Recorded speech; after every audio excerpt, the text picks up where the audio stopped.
Hello to everyone celebrating Nowruz across the United States and in countries around the world. Nowruz Mubarak. Yeah, that's what I say. Nowruz Mubarak. Ladies and gentlemen, the President of the United States, welcome to Give Me Five. This message is targeted to the people of Iran. That's right, Iran. You ain't seen nothing yet. Watch. So I want to take this opportunity once again to speak directly to the people and leaders of Iran. As you gather around the Nowruz table, from Tehran to Shiraz to Tabriz, from the coasts of the Caspian Sea to the Persian Gulf, you're giving thanks for your blessings and looking ahead to the future. This year we have the best opportunity in decades to pursue a different future between our countries.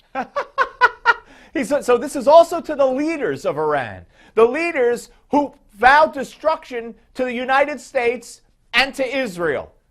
And he's wishing them best Nowruz greetings, and as you gather around the table, Mr. Ayatollah, and you put your little mock Israel and your mock United States and then set them on fire, please understand, we love you. More. Just over a year ago, we reached an initial understanding regarding Iran's nuclear program, and both sides have kept our commitments. Iran has halted progress on its nuclear program and even rolled it back in some areas. The international community, including the United States, has provided Iran with some relief from sanctions.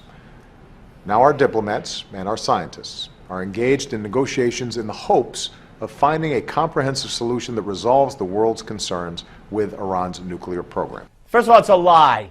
The IAEA has even said they cannot verify what Iran is doing. But the president says, Iran, hey, you've lived up to your agreements and we've lived up to ours. But you know who's the evil person in the world? Benjamin Netanyahu.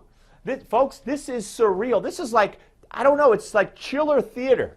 That's how scary it is, that this man is president of the United States and he's saying what he's saying with a straight face.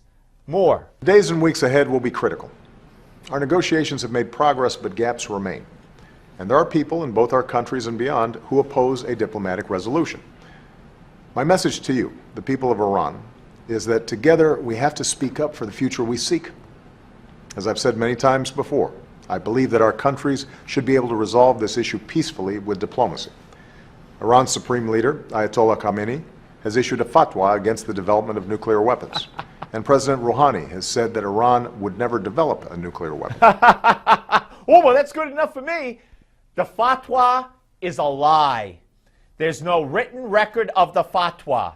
Don't believe that. And if the president of Iran said he would never develop a nuclear weapon, oh, that's good enough for me.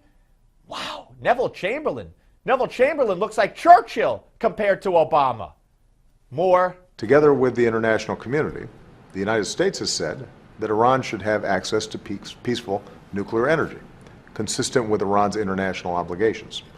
So there is a way for Iran, if it is willing to take meaningful, verifiable steps, to assure the world that its nuclear program is, in fact, for peaceful purposes only.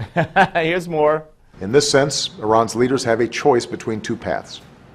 If they cannot agree to a reasonable deal, they will keep Iran on the path it's on today, a path that has isolated Iran and the Iranian people from so much of the world, caused so much hardship for Iranian families, and deprived so many young Iranians the jobs and opportunities they deserve.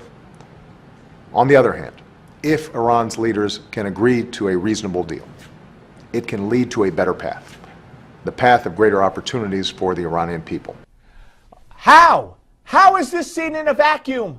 When they're killing Americans with IEDs, they're threatening Israel, they're going to increase their conventional weapons, they have intercontinental ballistic missiles, they're perpetrators of terrorism all over the world. How could they re-enter the world if they sign this agreement?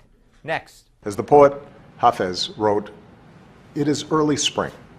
Try to be joyful in your heart, for many a flower will bloom while you will be in clay." Yeah, I often quote that poet. Folks, this is sick. If you told me this was The Onion, you know, and this was an Obama lookalike, I'd say, pretty good. But it's not, and it's frightening. Iran is an evil country on the Steve Malzberg Show.